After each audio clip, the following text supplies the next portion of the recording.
Λοιπόν, δεν μπορούσαμε να πιστέψουμε ότι στη σύγχρονη Ελλάδα τα αρχαιολογικά ευρήματα προστατεύονται καταχωνόμενα. Κατάχωση σημαίνει ότι γίνονται κάποιες μελέτες, δεν ξέρω τώρα σε αυτή την περίπτωση κατά πόσο κάτι τέτοιο ήταν εφικτό από πλευράς χρόνου, καλύπτονται με κάποια υλικά και μπαζώνονται. Αυτό σημαίνει λοιπόν κατάχωση. Έχει ήσυχο με αυτόν τον τρόπο το Αρχαιολογικό Συμβούλιο το κεφάλι του ότι προστατεύει. Δεν έχει όμως ήσυχο το Αρχαιολογικό Συμβούλιο το κεφάλι του ότι αναδεικνύει. Γιατί το δικαίωμα στο πολιτιστικό αγαθό, στην απόλαυση του πολιτιστικού αγαθού, δεν έχει να κάνει μόνο με την προστασία του. Και η υποχρέωση της πολιτείας επίσης δεν έχει να κάνει μόνο με την προστασία των πολιτιστικών αγαθών. Έχει να κάνει και με την ανάδειξη των πολιτιστικών αγαθών, έτσι ώστε να μπορέσουν οι πολίτες να γεύονται τα αγαθά αυτά. Προκειμένου να περιορίσει αυτό το σκέλος του άρθρου 24 του Συντάγματος, το κράτος μας, η κυβέρνηση, οι αρμόδιοι φορείς, θα πρέπει να είναι βέβαιο ότι ήταν αδύνατο να σώσει το πολιτιστικό αγαθό, να το διασώσει χωρίς να το αναδείξει. Έτσι λοιπόν θα πρέπει να φύγουμε πρώτα να εξαντλήσουμε τα περιθώρια για την ανάδειξη. Και η εξάντληση αυτών των περιθωρίων θα πρέπει να είναι κάτι δικαιολογημένο, θα πρέπει να εκπονηθούν μελέτες, θα πρέπει, το έχει κρίνει και το Συμβούλιο της Επικρατείας αυτό, δεν είναι κάτι που αποφασίζει κάποιος να πει χωρίς να το τεκμηριώσει. Και μετά, εφόσον κάτι τέτοιο δεν είναι εφικτό, τότε να προχωράει σε άλλου είδους τρόπους να διαχειριστεί το αγαθό που ανήκει σε όλους μας. Είναι το κοινό πράγμα με την έννοια του πραγμάτου δικαίου. Οπότε παρασταθήκαμε στις 24, το θεωρήσαμε πολύ σημαντικό θέμα, παρασταθήκαμε στη σχετική συνεδρίαση του Κεντρικού Αρχαιολογικού Συμβουλίου, ο Βασίλης ο Σωτηρόπουλος, ο γνωστός νομικός και συνεργάτης, έχουμε την τιμή να είναι και συνεργάτης της Ελληνικής Δράσης για τα ανθρώπινα δικαιώματα, και ο Μιλούσα.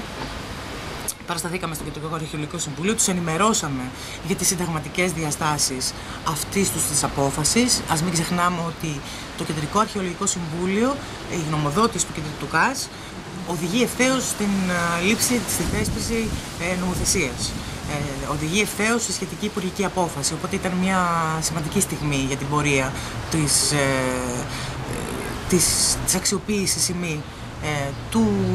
του πολιτιστικού αυτού αγαθού, του μνημείου αυτού της παγκόσμιας πολιτιστικής κληρονομιάς.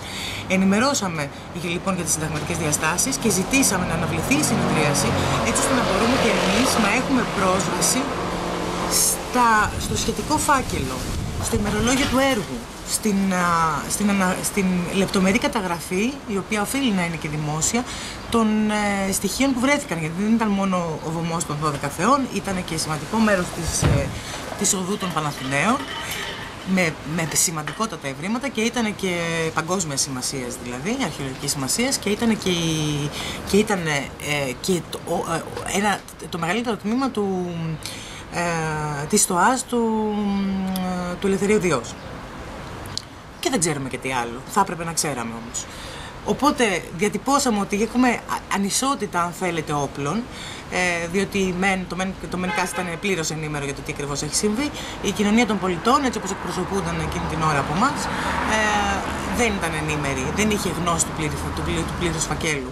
Οπότε διατυπώθηκε, είχε προδιατυπωθεί αίτημα λήψης αντιγράφων, δεν ικανοποιήθηκε, έγινε ξανά επιστολή από εμάς με πολύ καυστική, αν θέλετε, γλώσσα, ότι κοιτάξτε, επειδή οδηγεί ευθέως η γνωμοδότηση, η οποία είναι θετική, η γνωμοδότηση δηλαδή το Κεντρικό Αρχαιολογικό Συμβούλιο, ότι πρέπει να γίνει η κατάχωση του σημαντικού αυτού μνημείου, για το λόγο αυτό πρέπει εμείς εγκαίρως να μπορέσουμε να ασκήσουμε τα νόμιμα δικαιώματά μας.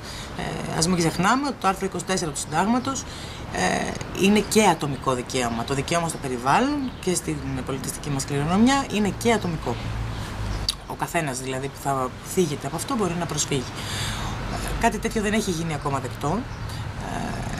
Είναι κρίμα. Εμείς θα δημοσιοποιήσουμε την επιστολή που στείλαμε στο Κεντρικό Αρχαιολογικό Συμβούλιο και επιφυλαζόμαστε και για κάθε νόμιμο δικαίωμά μας, διότι δεν πρόκειται να το αφήσουμε έτσι. Είπαμε και με τον Βασίλη τον Σωτηρόπουλο και το δηλώσαμε και ενώπιον του Κεντρικού Αρχαιολογικού Συμβουλίου ότι αυτή η υπόθεση, επειδή θίγει συνταγματικά δικαιώματα,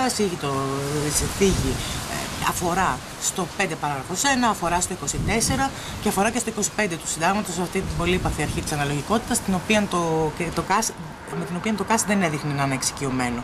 Θεωρούσε δηλαδή ότι το μόνο που έχει να κάνει είναι να εφαρμόσει τον νόμο για την προστασία των αρχαιοτήτων.